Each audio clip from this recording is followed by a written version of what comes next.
हाय, आपके साथ मैं हूं Surabhi Sharma. India TV YouTube channel subscribe करिए, बेल आइकन दबाएं। महाराष्ट्र में नहीं लगेगा लॉकडाउन, लेकिन शनिवार और रविवार को कंप्लीट लॉकडाउन रहेगा। महाराष्ट्र में कल रात 8 बजे से सुबह 7 बजे तक नाइट कर्फ्यू लागू। दिन भर धारा 144 रहेगी। 5 से ज्यादा लोग इकट्ठा नहीं होंगे। महाराष्ट्र में बंद रहेंगे थिएटर्स, मॉल, रेस्टोरेंट और बार। पार्सल सेवा जारी रहेगी। महाराष्ट्र में सरकारी दफ्तरों में आधे कर्मचारी ही आएंगे। पब्लिक ट्रांसपोर्ट भी 50% क्षमता के साथ ही चालू रहेगा। इंडस्ट्री पूरी तरह चालू रहेगी। वर्कर्स पर आने की कोई पाबंदी नहीं। सब्जी मंडियों पर कोई बैन नहीं। जहां भीड़ नहीं वहां फिल्म शूटिंग जारी रहेगी। वर्कर्स के रहने की सुविधा वाली कंस्ट्रक्शन साइट भी चालू रहेंगी। फैसला लेने से पहले उद्धव ठाकरे ने विपक्ष के नेताओं से फोन पर बात की। देवेंद्र फडणवीस और राज ठाकरे से सहयोग मांगा। वीकेंड लॉकडाउन और कड़े नियमों के बाद देवेंद्र फडणवीस की मांग, गरीबों और छोटे कारोबारियों के लिए आर्थिक पैकेज दे सरकार। मुंबई में कोरोना के बढ़ते केस की वजह से अपने घर लौटने लगे माइग्रेंट वर्कर्स, कहा क्या पता दूसरी बार लॉकडाउन लग जाए। कोरोना और वैक्सीन पर प्रधानमंत्री मोदी ने की हाई लेवल बैठक। प्रधानमंत्री के प्रमुख सचिव, कैबिनेट सचिव, स्वास्थ्य सचिव और वीके पॉल शामिल हुए। बैठक में प्रधानमंत्री मोदी ने जागरूकता, जन भागीदारी और जन आंदोलन को जरूरी बताया। टेस्टिंग और ट्रेसिंग पर जोर दिया। मुंबई के शिवाजी पार्क में लापरवाही, क्रिकेट मैच के दौरान बिना मास्क के नजर आए लोग। फिल्म अभिनेता गोविंदा कोरोना पॉजिटिव, हल्के लक्षण है, खुद को होम क्वारंटीन किया। फिल्म स्टार अक्षय कुमार को भी हुआ कोरोना, खुद को होम क्वारंटीन किया। हाल में शुरू की थी फिल्म राम सेतु की शूटिंग। बॉलीवुड सिंगर आदित्य नारायण और पत्नी श्वेता अग्रवाल भी कोरोना की चपेट में आए, खुद को क्वारंटीन किया। सितंबर के बाद कोरोना का नया रिकॉर्ड एक दिन में सामने आए। 93,000 से ज्यादा केस, 513 लोगों की जान गई। मुंबई में एक दिन में 11,000 से ज्यादा संक्रमण, 24 घंटे में 25 मौतें। नागपुर में बीते 24 घंटों में कोरोना के 4,110 मामले, 62 की मौत। गुजरात में एक दिन में 2,875 केस, 15,135 लोगों का इलाज जारी। राजस्थान में कोरोना के 587 नए मरीज, 2 मौतें। राज्य में करीब 13,000 एक्टिव केस। कर्नाटक में 24 घंटे में 4,553 लोग कोरोना संक्रमित हुए, 15 की मौत। केरल में कुल 27,893 कोरोना संक्रमितों का इलाज चल रहा है। बीते 24 घंटे में 2,802 केसेज आए। आंध्रा में एक दिन में 1,730 केस, 5 की मौत। दिल्ली में कोरोना नियमों के उल्लंघन पर कई होटल मालिकों पर केस दर्ज। कनॉट प्लेस में जैन चावलवाला के मालिक को गिरफ्तार किया गया, जमानत पर रिहा। दिल्ली की खान मार्केट में मास्क न पहनने पर 9 लोगों के 2,000 रुपए के चालान काटे गए। अशोका होटल में भी 2 लोगों का चालान कटा। कोरोना के नियमों को लेकर गाजियाबाद के डीएम भी सख्त। मॉल, होटल, रेस्टोरेंट में क्षमता के अनुसार ही लोगों की एंट्री। हरियाणा सरकार ने भी कड़े नियम लागू किए। बंद जगहों पर कार्यक्रमों में 200 लोग, खुली जगहों पर 500 लोगों को इजाजत। छत्तीसगढ़ में नक्सली हमले को लेकर गृह मंत्री अमित शाह के घर बैठक। सीआरपीएफ के स्पेशल डीजी संजय चंद्र और गृह मंत्रालय के अधिकारी शामिल। बीजापुर में नक्सलियों से मुठभेड़ में अब तक 22 जवान शहीद, 1 जवान लापता। मुठभेड़ में घायल 13 जवानों का रायपुर और 18 जवानों का बीजापुर में इलाज जारी। सभी जवानों की स्थिति सामान्य। नक्सलियों से मुठभेड़ के दौरान जवानों ने 12 नक्सलियों को मार गिराया, 16 गंभीर रूप से घायल। आईजी बस्तर पी सुंदरराज ने कहा, मुठभेड़ के दौरान नक्सलियों ने जवानों के पास से AK-47, 7 AK-47, 2 SLR और 1 LMG लूटी। नक्सली हमले में घायल डिप्टी कमांडेंट संदीप द्विवेदी खतरे से बाहर। संदीप की बाह में लगी थीं 2 गोलियां। शहीद जवानों में एक सीआरपीएफ के कोबरा बटालियन के जवान का पार्थिव शरीर जगदलपुर लाया गया। सीआरपीएफ के अधिकारियों ने श्रद्धांजलि दी। राष्ट्रपति रामनाथ कोविंद ने नक्सली हमले पर दुख जताया, कहा देश शहादत नहीं भूलेगा। गृहमंत्री अमित शाह ने जवानों को श्रद्धांजलि दी, कहा जवानों की शहादत बेकार नहीं जाएगी, लड़ाई को अंजाम तक ले जाएंगे। कांग्रेस अध्यक्ष सोनिया गांधी ने शहीद जवानों को श्रद्धांजलि दी, घायल जवानों के जल्द ठीक होने और लापता जवान के सुरक्षित लौटने की कामना की। सोनिया गांधी ने कहा, नक्सलियों के खिलाफ लड़ाई में हम एकजुट हैं। राज्य सरकार अर्धसैनिक बलों को हर मुमकिन मदद देगी। छत्तीसगढ़ के मुख्यमंत्री भूपेश बघेल ने कहा, गृहमंत्री अमित शाह ने फोन किया, आखिरी लड़ाई लड़ रहे हैं नक्सली। असम, केरल, तमिलनाडु और पुडुचेरी में चुनाव प्रचार का आज आखिरी दिन। 6 अप्रैल को डाले जाएंगे वोट। पश्चिम बंगाल में तीसरे चरण के लिए चुनाव प्रचार थमा। 6 अप्रैल को 31 सीटों पर मतदान। प्रकाश जावड़ेकर का ममता पर वार, कहा 900 करोड़ रुपए के घोटाले में भांजे को संरक्षण, बंगाल में परिवर्तन आएगा। नए टेप के बाद बंगाल की सियासत में भूचाल। शुभेंदु अधिकारी का दावा, ममता के भतीजे तक पहुंचाए गए 900 करोड़ रुपए। शुभेंदु अधिकारी ने कहा, कोल स्कैम में सीधे मुख्यमंत्री शामिल, 10 साल से चल रहा है स्टेट स्पॉन्सर्ड भ्रष्टाचार।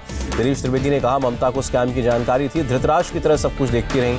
टीएमसी नेता डेरेक ओब्रायन ने टेप को बीजेपी का माइंड गेम बताया, कहा पहले और दूसरे चरण में हार देखकर नए नए हथकंडे अपना रही है बीजेपी। चुनाव आयोग ने ममता के आरोपों का जवाब दिया, कहा बोयाल में बूथ नंबर 7 पर टीएमसी एजेंट को रोके जाने का आरोप गलत। चुनाव आयोग ने कहा, आईपीएस नागेंद्र त्रिपाठी को बूथ पर भेजा गया था, आईपीएस ने सही तरीके से वोटिंग होने की रिपोर्ट दी। हावड़ा की रैली में ममता बनर्जी का प्रधानमंत्री मोदी और अमित शाह पर करारा प्रहार, दोनों को सिंडिकेट कहा।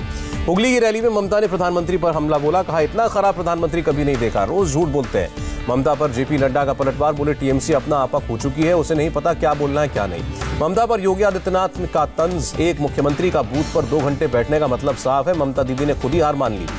योगी ने खेला राम मंदिर कार्ड, बोले अयोध्या में श्री राम के भव्य मंदिर का निर्माण हो रहा है लेकिन दीदी को कष्ट हो रहा है। कोलकाता में केंद्रीय मंत्री धर्मेंद्र प्रधान का रोड शो। ममता को कहा अल्पसंख्यकवाद की जननी। कोयला तस्करी केस में बंगाल के बांकुरा में तैनात थाना प्रभारी अशोक मिश्रा गिरफ्तार। 7 अप्रैल तक ईडी की रिमांड में भेजे गए। बीजापुर में नक्सली हमले के बाद गृहमंत्री अमित शाह ने रद्द किया असम में चुनाव प्रचार। एआईयूडीएफ चीफ बदरुद्दीन अजमल ने माना बीजेपी ने असम में कुछ अच्छे काम किए, ध्रुवीकरण के चक्कर में डेवलपमेंट को गिना नहीं पाए। अपने बेटे के लुंगी और टोपी वालों की सरकार बनाने वाले बयान पर बोले अजमल, तोड़ मरोड़ कर दिखाया गया बयान। अजमल ने बीजेपी का शुक्रिया कहा, बोले मुझे फेमस करने के लिए प्रधानमंत्री मोदी को लिखूंगा शुक्रिया पत्र। असम के चेंगा में सीएम सर्बानंद सोनोवाल ने किया चुनाव प्रचार। उम्मीदवार रबीउल हुसैन के लिए मांगा वोट। अजमल के बेटे पर बोले हेमंत बिस्व शर्मा, कहा असम को पहचान की लड़ाई हमेशा लड़नी पड़ेगी। इलेक्शन कमीशन के 24 घंटे के बैन के बाद मैदान में उतरे हेमंत बिस्व शर्मा। जालूकबरी में चुनाव प्रचार किया। केरल में राहुल ने बीजेपी और लेफ्ट पर हमला बोला, कहा दोनों में कोई अंतर नहीं, दोनों समाज को बांटने और नफरत फैलाने का काम कर रहे हैं। राहुल गांधी ने अपने संसदीय क्षेत्र वायनाड के थिरुनेली मंदिर में पूजा की, सफेद परिधान में नजर आए। मंदिर में पूजा के बाद राहुल गांधी ने वायनाड में बच्चों के साथ ईस्टर पर लंच किया। बच्चों की प्रियंका से कराई वीडियो कॉल पर बात। तिरुवनंतपुरम में निर्मला सीतारमण ने कांग्रेस को एलडीएफ की बी टीम कहा यूपीए सरकार में भ्रष्टाचार की जांच ही नहीं होती थी। तमिलनाडु में आखिरी दिन दिग्गजों ने झोंकी ताकत। सीएम पलानीस्वामी के रोड शो में उमड़ा जनसैलाब। चेन्नई में प्रचार के आखिरी दिन बोले जेपी नड्डा, तमिलनाडु में एआईएडीएमके के नेतृत्व में एनडीए को स्पष्ट बहुमत मिलेगा। डीएमके चीफ एमके स्टालिन ने चेन्नई में रोड शो किया। हार्बर सीट से पार्टी उम्मीदवार शेखर बाबू के लिए वोट मांगे। प्रधानमंत्री मोदी और जेपी नड्डा मंगलवार को कार्यकर्ताओं को संबोधित करेंगे। 6 अप्रैल को है बीजेपी की स्थापना दिवस। हरियाणा के जींद में केजरीवाल की किसान महापंचायत। कहा जो किसान के खिलाफ है वो गद्दार, किसानों के समर्थक ही देशभक्त। केजरीवाल ने कहा किसानों को समर्थन की सजा मोदी सरकार ने दी। एलजी को शक्तिशाली बनाने वाला कानून बनाया। सोमवार को मुख्तार अंसारी को पंजाब की रोपड़ से यूपी की बांदा जेल लाया जाएगा। पुलिस की विशेष टीम भेजी जाएगी। बांदा के आईजी, डीएम और एसपी ने बांदा जेल का निरीक्षण किया। जेल में आने जाने वालों पर कड़ी नजर रखी जाएगी। मुख्तार एम्बुलेंस कांड की जांच के लिए बाराबंकी पुलिस पहुंची। मऊ अलका राय से पूछताछ की। एम्बुलेंस पर बाराबंकी के एसपी का बड़ा दावा। कहा फर्जी कागजों पर रजिस्ट्रेशन हुआ, दोषियों पर कार्रवाई करेंगे। गाजियाबाद के मोदी नगर से सामने आया दिल दहलाने वाला वीडियो। प्रॉपर्टी विवाद में एक शख्स ने अपने भाई और भतीजे की बेरहमी से पिटाई की। नोएडा में सेक्टर 63 में लुटेरों का गैंग गिरफ्तार। चाकू दिखाकर चेन, मोबाइल और कार लूटते थे। बिहार के मुजफ्फरपुर में नाबालिग बच्ची से दुष्कर्म का मामला, पुलिस ने आरोपी को गिरफ्तार किया।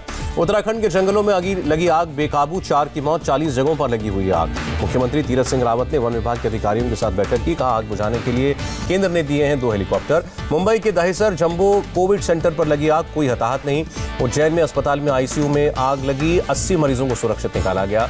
यूपी के प्रयागराज में गेहूं की खड़ी फसल में आग, पूरी फसल जलकर खाक। यूपी के मुरादाबाद में स्कूल में हथियारों की फैक्ट्री चलाने वाले धर्मेंद्र भटनागर की 3.5 करोड़ की संपत्ति जब्त। स्कूल, मकान, गाड़ी और बैंक खाता सील। उत्तराखंड में बॉर्डर रोड ऑर्गेनाइजेशन की बड़ी कामयाबी। दुर्गम मलारी रिमखिल पास को पूरी सर्दी में चालू रखा। दुनिया भर में कोरोना के 13 करोड़ 15 लाख से ज्यादा मामले, 28 लाख से ज्यादा लोगों की मौत। परमाणु समझौते पर बोले ईरान के उप विदेश मंत्री अब्बास अरागची। वियना में अमेरिका से बातचीत का कोई इरादा नहीं। फेसबुक में 53 करोड़ से ज्यादा यूजर्स के डेटा के सीधमारी की खबर खारिज की। कहा 2019 का मामला है। जॉर्डन के शाही परिवार में घमासान। प्रिंस हमजा बिन हुसैन का आरोप, मुझे घर में नजरबंद किया। अमेरिका के नॉर्थ कैरोलिना में हाउस पार्टी के दौरान 3 लोगों की मौत, 4 घायल। ब्रिटेन में पुलिस को ज्यादा शक्तियां देने वाले नए बिल का विरोध। लंदन में हजारों लोगों ने किया प्रदर्शन। म्यांमार में सैन्य शासन के खिलाफ अनोखे तरीके से विरोध। ईस्टर पर लोग हाथों में रंग बिरंगे अंडे लेकर बाहर निकले। म्यांमार में पुलिस वाले लोगों के घर में गुलेल से पत्थर मारते नजर आए। यांगून में एक नागरिक ने बनाया वीडियो। आईपीएल से पहले विराट की टीम आरसीबी को झटका। देवदत्त पडिक्कल कोरोना पॉजिटिव, पहले 2 मैचों से बाहर हुए।